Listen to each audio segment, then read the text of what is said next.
how do you become the best? You have to be an authority in what you're doing.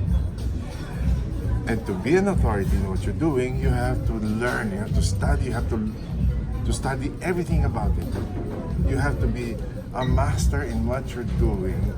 So you have to educate yourself. And so what he said was, if you educate yourself, you're an authority in what you're doing, and you are the best in what you do, you don't have to look for jobs anymore. They will come look for you. So those are big words. For me, I was 18 years old. I was just enjoying myself. The way you know me, I'm not that type of a serious thinker. It's not me. I'm always like, I'll take everything that comes. You know, every day is a day that comes, and then whatever that day gives me is, you know, you just take it as I don't have very deep thoughts. I don't have very big plans. I don't have those. It's like, if you know me, you see that I just enjoy myself. And then suddenly there is this big thing in my face, and it says, you have to do the best. Well, I took it to heart, but I'm still the same. I still Pero sabi mo, enjoy Mr. myself. C, you wanted to go to Juilliard, but dahil nagka-martial law, hindi natuloy. So you ended up in UP instead. No, it's like this. He said that the words were, you choose any music school that you want to go to. Of course, you know, Juilliard was top of mind. And also, it's possible for me to go there because if Kokay was going to study also in the States to do his theater, etc. And then, okay lang, nandun din ako, at least, you know, you can imagine na meron din taga-alaga yung anak nila or something. All this is just playing in my mind. But so that's one of the things that, the number one school that came first to my mind was Juilliard School of Music. I mean, wala nang iba. I didn't, you know, during that time, wala pa naman balita about, I don't know about Berkeley School of Music. There was nothing like that in the firmament. I don't know. Maybe meron na, pero hindi pa siya kilala. So you ended up in UP. I ended up in UP. To take up what? Piano. But, okay. This is the funniest thing because, you see, yun lang nga ang okay, it's become a little clear pa again to me that actually I changed pala midstream.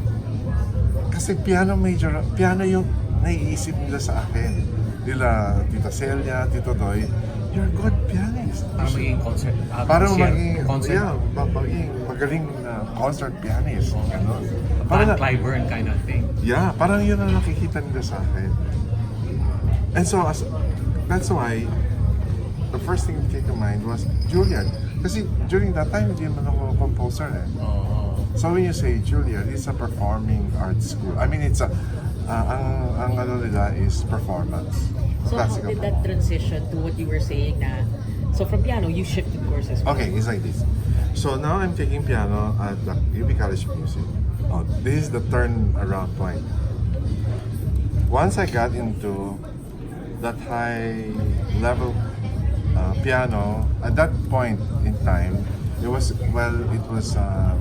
Beethoven sonatas. So once I got into the Beethoven sonatas and got my exams, etc., I passed it. I'm okay. I said, I quit piano. I don't like to. Why? Because that point in time, I decided I'm not gonna be a concert pianist. I can't compete with all these concert pianists who are so much better than I.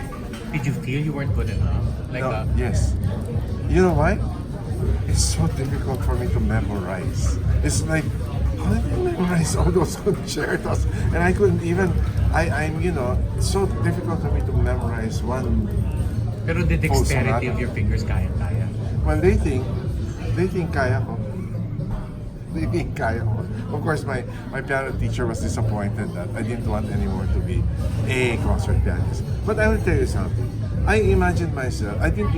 cannot imagine myself being a concert pianist. If you don't become a concert pianist, you end up being a teacher. Yes. Kung piano major ka. Kung piano major ka. Kasi wala pa naman kaming alam na iba pang gagawin. Oo. Hindi ko pa naman alam na pwede akong maging session pianist.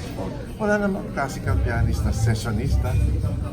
I mean, mas maraming session performances na kailangan ng pianista ay jazz or pop pianist. Nauna ka ba kay Cecilia Cat?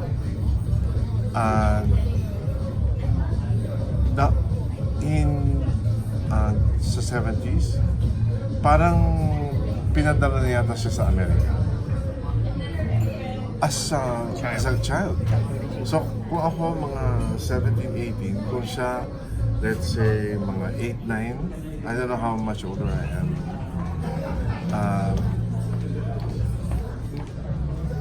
Napadala niya siya sa Amerika. Then how did you go? What did you do? So you quit piano. What did you do? Okay. During the time that I was playing for DBP, and during the time that I was singing with I was training with the Mads, and during the time that I was doing work with Kohoy, I also had side work with Jomli Chan, Nonong Pedero. So one time, Jomli Chan had a special. Okay. Well, before that special, I got to meet Celeste, Basit. And then they got to sing parang in-invite sila ni Jomri in an outing. Nakasama ko doon sa outing. Celeste, then sila Basil were there. And then, in one concert, I think it's in Bacolod or Iloilo, sinama kami ni Jomri, nag-perform sa song si Basil, Celeste. And then later on, got me to be his music director for his television special in 1974. This is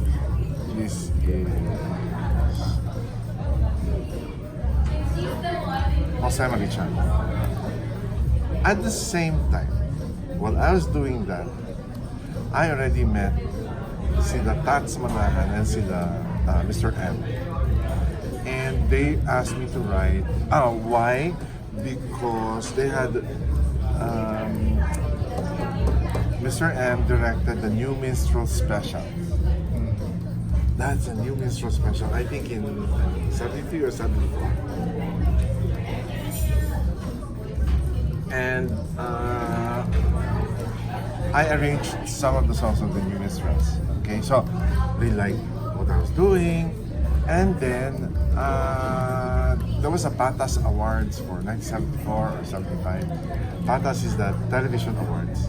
Before all these other television awards, they asked me to. This is Tats. She wrote the theme for the opening number and the theme music. She asked me to write the music for her theme, and that started our work together. Kumbaga, they always ask me to be part of their mga specials on television. Ganyan. So, suddenly, I got to meet everybody I could meet. Parang pop scene, the concert scene. The concert scene. I got to meet Pilita in one of those specials. And then, after working with her, Kinuha ka rin. she asked me, can you arrange for me? After working with Basil for one, and Celeste for another one, they asked me, can you arrange or can you write a song for me? Ganyan. So in 1975, in the Celeste television special, I wrote a new piece of music. That was one of the very first songs I had written for television next to that Patas Awards theme. What was the first song you ever made? What? Are you asking First song you ever composed? what? Professional or? Ever. Just Ever? composed. Yeah, kasi you're talking about yung magpa-pianist ka and everything. And you said you didn't know you could compose. Well, I have one snippet of a song I wrote when I was 11 and another song when I was 12 years old. Yeah, first year high school. Yeah, I was 12. They're still around. Yeah, I don't know if I have to look for it. May lyrics There din. is. It's like this. The first snippet of a song I wrote is it's just a melodic theme, but it's written. Nakasulat. Sulat, kamay, pencil. Nakasulat dun sa, alam yung binibiling music notebook sa mga kulay green na light green yung linya. And then, the next song I wrote, it was from a poem by an classman. Second year siya, first year ako. And nahuli ko siya na crush niya yung isang girl, mahabang buhok, classmate niya. Dinodrawing niya yung kanya, ganyan, no? I don't know why I was in that eksena, no? Tapos, one day, I saw this girl, and then she had this nice poem in her notebook. Meron siya poem, untitled Dirge. Ano? D-I-R-G-E. D-I-R-G. Sabi ko D-I-R-G-E. Dirge. Okay. I have come to bury love beneath a tree, Wow. Bigat. in a forest, For a young girl. dark where none can see. Wow. Siyempre, yung mga bata, may angst na yung mga ganyan. Feels, all the feels. Pero 13-year-old yun. Ako, 12 lang ako noon. So nakita ko yung poem niya, sabi ko, sige nga, try ko lagyan ng melody. So that's the very, very first existing song that I have ever composed. First hit song. Eh, wala pa muna. Kasi wala pa kasi. So Balik now- tayo sa balik Celeste tayo. TV So now- special. yeah, so now You wrote a new song for TV. What was the song? The song is entitled Chewing Gum Charlie. Oh, I am that. I know that. So the Chewing Gum Charlie, when Celeste sang that, and then she sang it on television. The next year, in the Patas Awards, it won Best Song for TV. That was my very first award, I think. Very first As a award. songwriter. As a songwriter. And you know what, girlie? Nahihiya akong aminin na during that year, ang kalaban niya, unggoy ng luya. Grabe, nakakahiya. Are you Talagang serious? hiyang-hiya ako. Ayoko nga sinasabi yun eh. Pero, yun. Unggoy ng duyan was used. Of course, unggoy ng duyan is old. But it's an old song. Ah, okay. It was not composed for television. It was not a composition competition. I mean, award. No. It was a song used for For television. TV, I got it. Okay. Song used for television. But yung song ko kasi was done specifically for that special.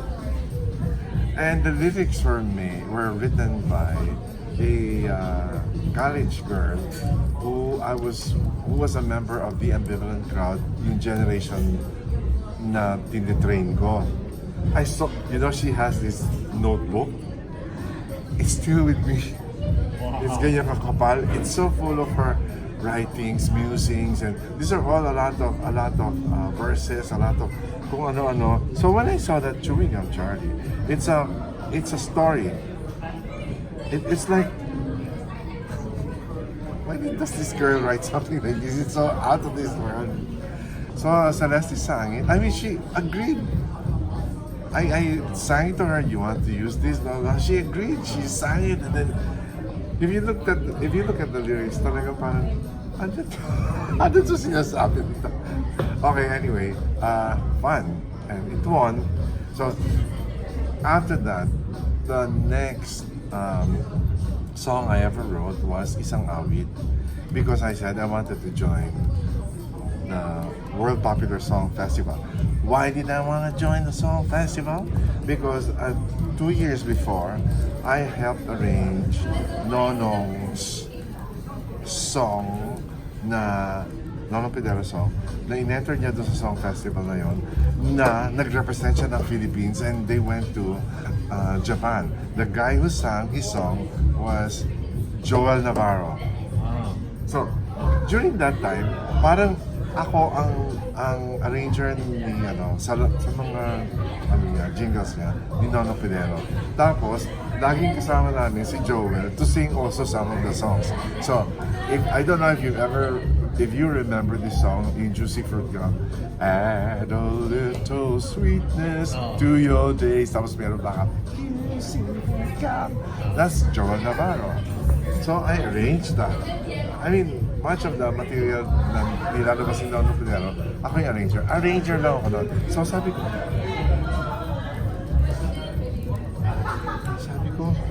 maybe I should start writing songs. One impetus was that I wanted to join that a contest, and I wanted to join the contest. But you know, the biggest driving force why I had to go into songwriting was because, okay, I'm fine. I was arranging already for many people. I had money. I had money in my pockets because as an arranger, there's a lot of work for arrangers. So I was okay with that.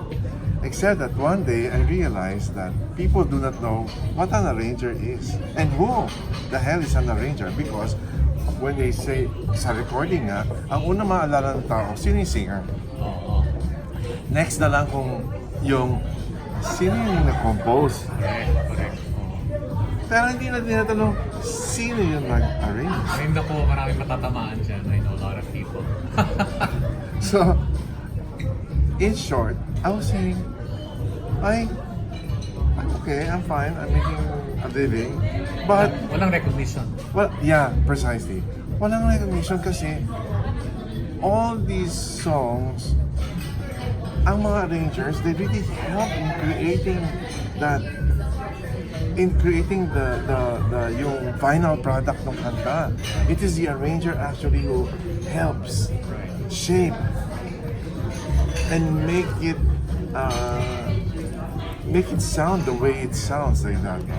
So parang lumalabas kasi yung mga songwriters, they only write their melodies and their lyrics, etc. So sabi ko, I want to also be recognized as a, someone who, I also want to be recognized. So to be recognized, at least I should write my own songs. So that was the first time I tried writing a song. Not my song. My lyrics kasi isang awit. My lyrics, my song, my arrangement, and I sang it in the competition. That was the first glimpse of yung songwriter, singer-songwriter in me. That's the song I'm talking about, darling. We always Yes, say it. 12 years old. Would you mind giving a little sample? Kasi it's biographical in a sense, right? Well, it's about my mom saying, sige anak, pagbutihin mo. But it's actually the complete opposite, di ba? That's why I wrote it in that manner, so that it becomes more of a tribute to my mom na noong ako'y 7 taong gulang, nais ko nang umawit ang bilin sa akin ng nanay ko. Sige anak, pagbutihin mo. Kaya't itong, kaya ang awit ko ay alay ko sa inyo. Kaya, inawit ni inang itinuro sa akin. It was my mom who taught this to me. Kaya, at kung maaalala pa, sana ay inyong, at kung ito'y matapos na the song, sana ay inyong maaalala pa. So, that's my first ever song, and I'm talking about writing a song that my mom taught me. Parang ganon. That's my first pop song. Ganda. Well, yes. Okay. How did it do? Well, I sang it in the contest, and of course in competitions, when you have the professional singers singing, they deliver the songs. So, I can't say na talo ako, pero lagi sasabihin, talo ako, ganyan. But, I won 3rd place. Oh, wow. It's not bad. I won 3rd place. Kasi ang first place ang kumanta, si Carmen Patenya. So she was sent to, she sang it, she went to Japan. Okay, and then they competed. Hindi mo kilala si Carmen Patenya. I just know she's like a diva of her time. Yes. Yeah. One of the first. Yes. Sir. Mr. June Arcillas, the GM. Nice. Tatlo She's like sila. the Shirley Bassey of the Philippines. Yeah. So, tatlo sila in her time. It was Pilita, but she was the queen of song. It was Carmen Soriano and Carmen Patenya. Yeah. So anyway, so Luz. Luz, pero Valdez. sir, kumain ka na baka lumamig? We'll Pause muna, pause pause. with that, but Yes, because the next one is Kaya na natin musika. That was a big jump. Was already kayo na? Yeah. Metropop na. Yes, because I said... 1978. cliffhanger. Oh, kasi paano, nung hindi ako nanalo ng grand, not really taking, hindi ako nanalo. Pero nung hindi ko na-clinch yung grand prize, ang sabi ko, dapat, I keep on telling other people this. Gagawa kayong kanta. Kung okay na professional na singer, kung sasali kayo ng contest. Kasi that ups your chances of winning because a professional singer delivers. They do because that's their work. But it made sense that you sang the first song because it's your biography. It's your story. Right. Couldn't have been sung by anyone else. Yeah, and you know what did I wear? I think I wore that. I think in that competition, I wore this thing. You will see it in the internet na nakaganito yung. Meron akong photo open. Hindi, nakaganyan siya. Because Wala, Yun it's a ang style pose. noon eh. Oh, it's a pose. White suits, white Yun ang satin style suit. noon eh. Tapos nakabukas Oo, kaya yun ang Rudy style. Genas. kilala mo si Rudy No, let me Google. Yan naman Tom Jones of the Philippines. Or Engel Humperdinck of the Philippines. Nakakatawa. Oh, with Sige, that, ang galing. we'll come back. Kumain ka muna.